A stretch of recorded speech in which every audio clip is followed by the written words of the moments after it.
does get to the tower. Make it 1, make it 2, make it 3 hits on that tower. Meanwhile, the Tesla, okay. Let's see, can we get this? Fireball.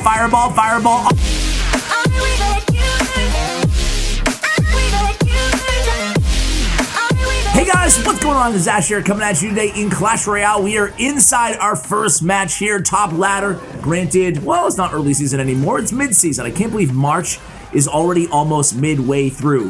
That is pretty crazy. As always, guys, perfect time now that we're halfway through the match, the month, excuse me. We're only just starting the match there, Ash. Easy, bro. To ask you guys any recommendations. What have you guys been watching lately on the good old TV? What have you guys been reading? I just watched the Notorious B.I.G. documentary, really well done on Netflix. I've seen them all, but all of the Biggie documentaries kind of focus on the same thing with Tupac, on their deaths. This actually focused a little bit on his life, so I highly recommend that. I also am reading 5 Families, the story of the mafia in the United States or in America. Let me give you the author on that one right now. Really love that book, but I'm a mob guy. Well, obviously I'm not a really newsflash, this mobile gamer is not connected. I'm not a made man. Newsflash to you guys. But I will give you that author. That's what I'm into right now. It is 5 Families by Selwyn Robb. That's R-A-A-B on the last name. Very comprehensive guide to the mafia inside America. So that's what we got going on. But I'm almost done with both, so I'm going to need some of your recommendations on the media front. I can always count on you guys. I appreciate it. And don't give me any like subpar average recommendations. Give me something that is it's good, like something that you've read recently or something that you watched recently that you still think about, right? Something that's really profound or just, you know, that left a lasting impact. Profound is maybe a little bit of an overstatement there. So again, we're joined by Makni Baha in today's video. A lot of you guys actually requesting in the comments to bring this deck back on the channel. It's been, geez, it feels like almost a year since I've had this dude on. It's a very unique Hog Rider deck. It's almost like this deck stepped out of Arena, I don't know, 10, right? And then here it is on top ladder going against Golem here. Nice fireball opportunity. Man, these Spirit Goblins and Goblins get about 1/3 health off of that Golem. And then we have the Inferno Tower as well. So notice this Inferno Tower, spacing it out quite a bit to avoid the lightning and the baby dragon placed in the center there. That's exactly what you want to do. Try to protect that tower, right?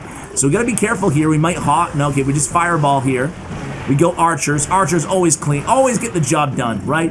And no lightning in hand, nothing they can really do with those archers. See how we delay those archers until kind of the last minute? That way they can't just tornado them in earlier. Had we played those archers, you know, early, they would have been prey to either lightning or tornado baby dragon. Now, not the case. So here we go. We have a bandit and a hog rider here. Hog's going to make his way over to the king tower. We play a high inferno tower. Very well done there. Not enough elixir to drop a lightning from the opponent. So now we go with those archers. And again, the opponent really nothing they can do in this situation here. Not saving the baby dragon and the tornado for those big golem offenses. And that allows us to really lean heavily on those archers, getting the job done again here. And this is not necessarily an easy matchup for us. Normally we pick a hog over golem.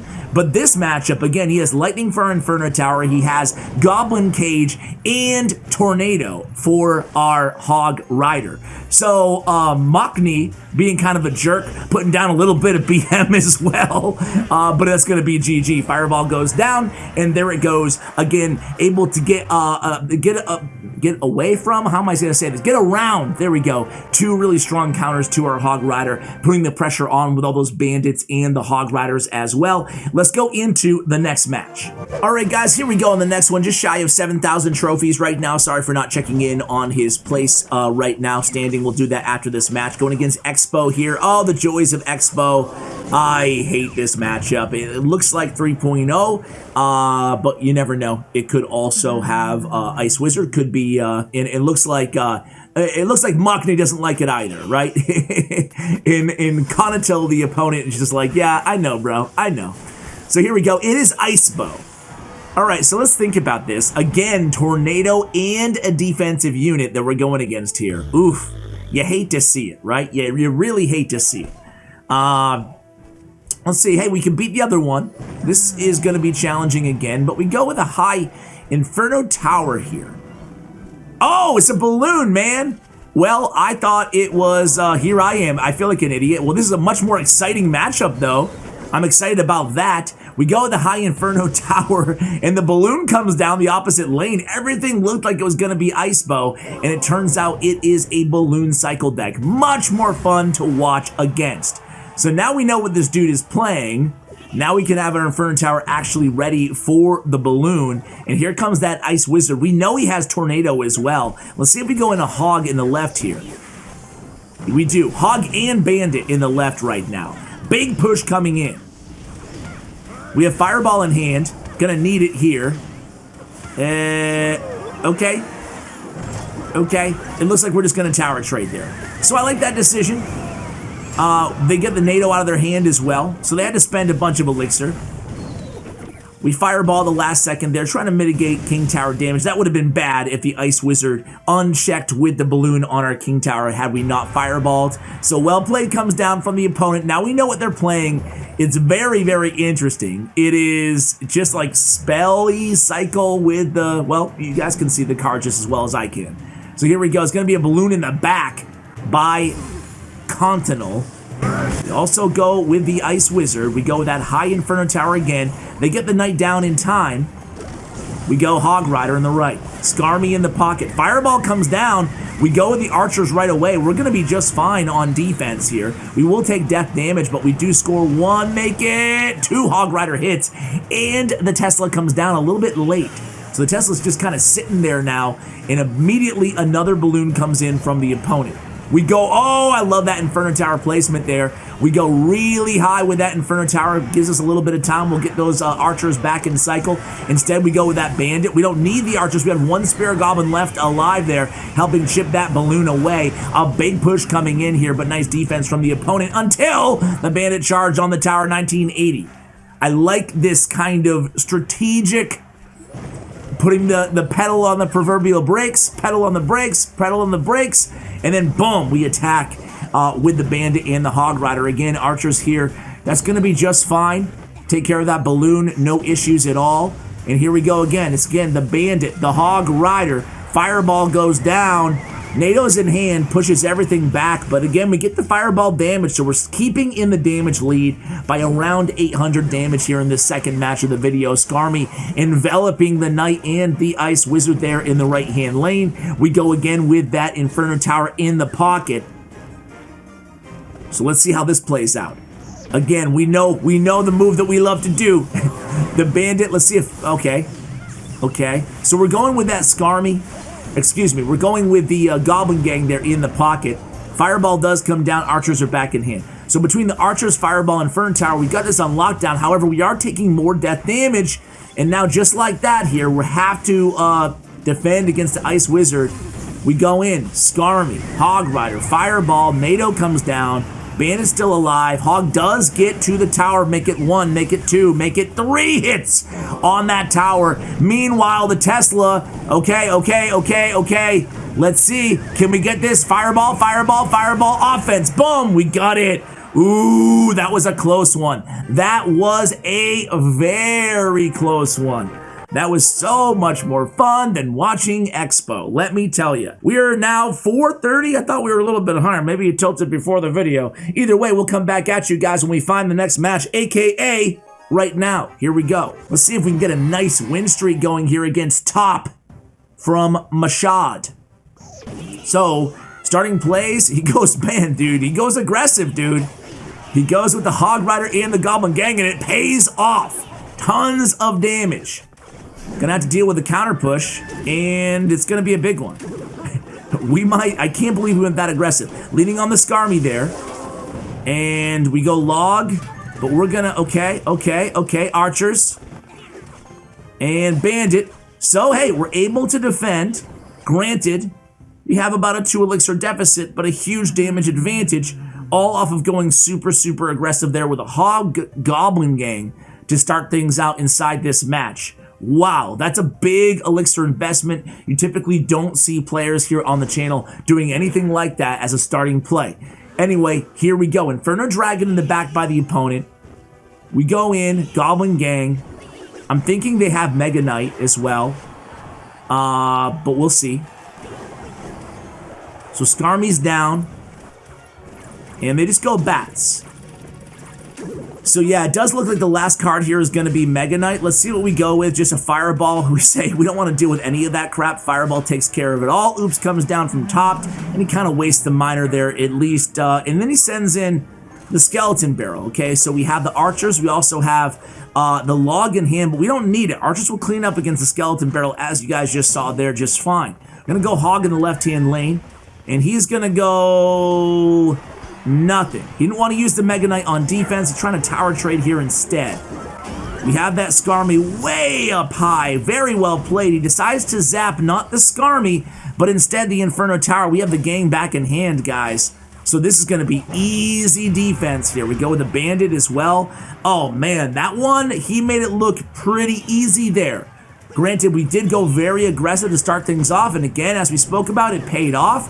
But you can see how we have the propensity to go very, very hard on offense with this deck, and then just trust that we have the defensive cards, whether it may be, again, Fireball, Inferno Tower, Skarmy, or Goblin Gang. We have answers, right? Here comes the Inferno Tower again. Big push coming in, though.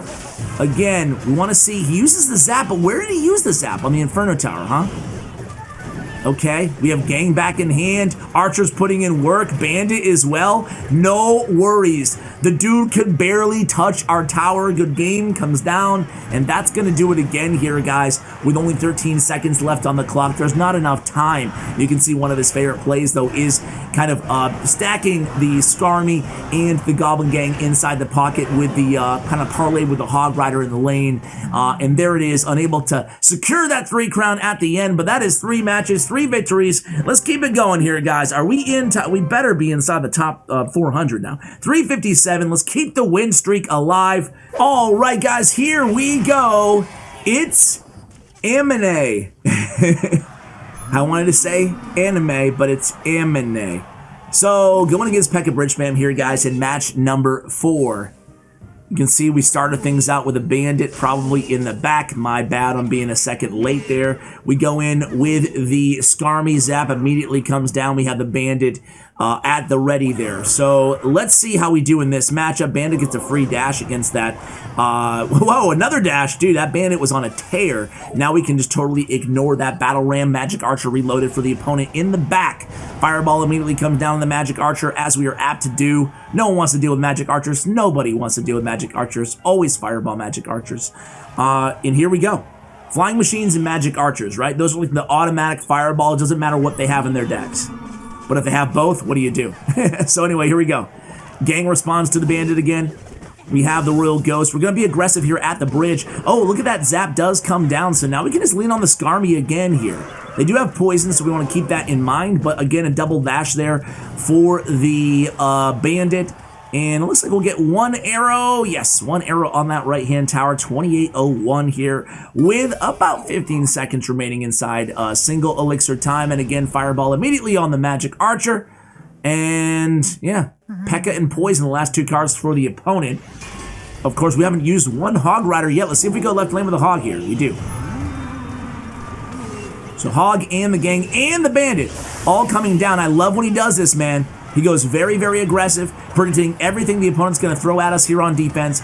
Actually gets a ton of elixir out of the opponent's hand, so now they can't really support this Pekka. They're going to zap here. We're going to Skarmy either very high, probably very high Skarmy. What can they do there? They zap. They waste a zap.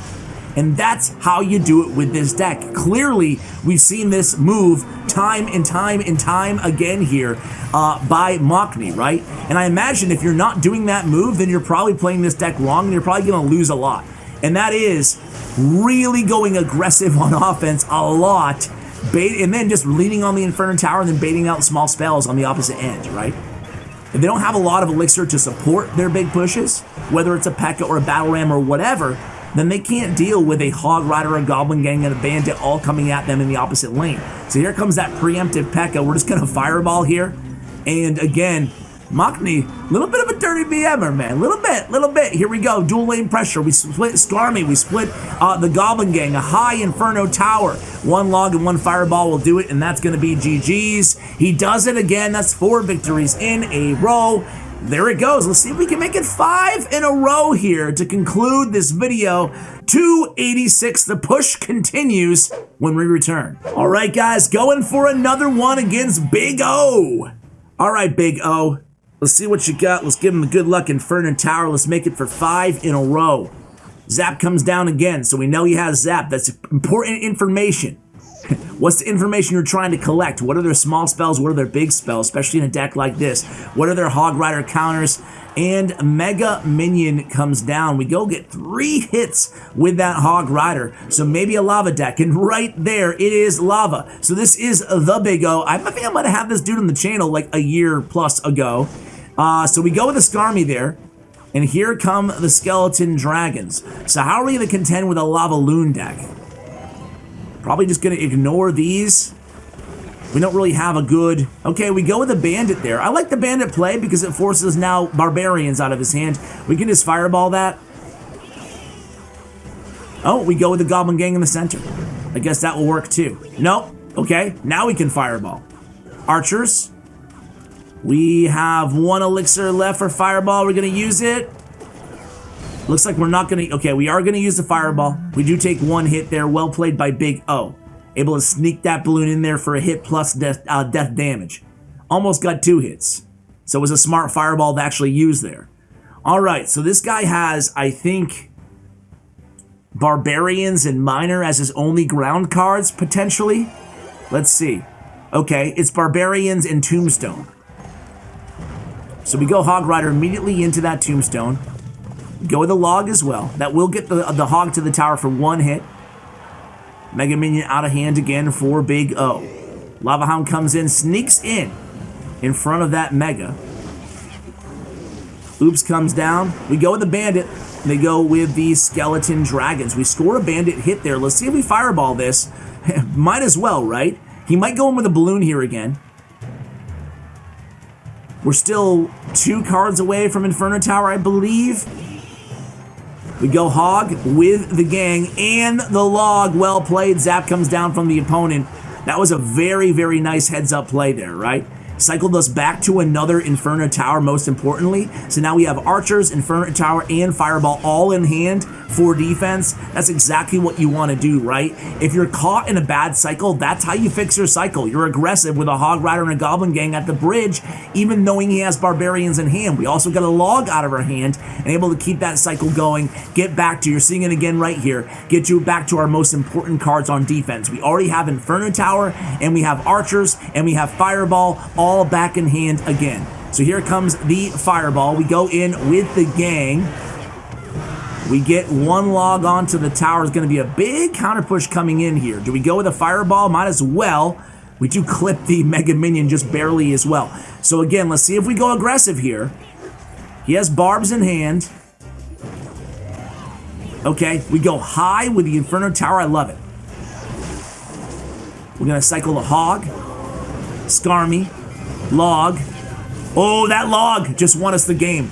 That log just won us the game. Unbelievable. Very, very well played. It's the chess match. We were 1 step ahead the entire chess match there, versus the opponent. I felt like, especially towards the end there, just the way that we applied enough pressure, the opponent only had 2 ground cards, right? So they didn't have a lot to work with for a Hog Rider. But hey, that's 5 matches, 5 victories. Let's end the video there, guys. Don't forget to leave me your TV show, your book recommendations, your movie recommendations, especially documentaries as well. I appreciate you guys. Check out Machni Baja's player stats and profile links at StatsRail.com. That will be in the show notes below. And of course, thank you so much for using my creator code CWA in the shop, guys. I really do appreciate it. I see you guys tweeting me at CWA when you use my code. Go ahead and do that so I can thank you guys. I appreciate it, and a big shout out to Bren Chong, my YouTube partner as well. Thank you for watching, and as always, take care, guys.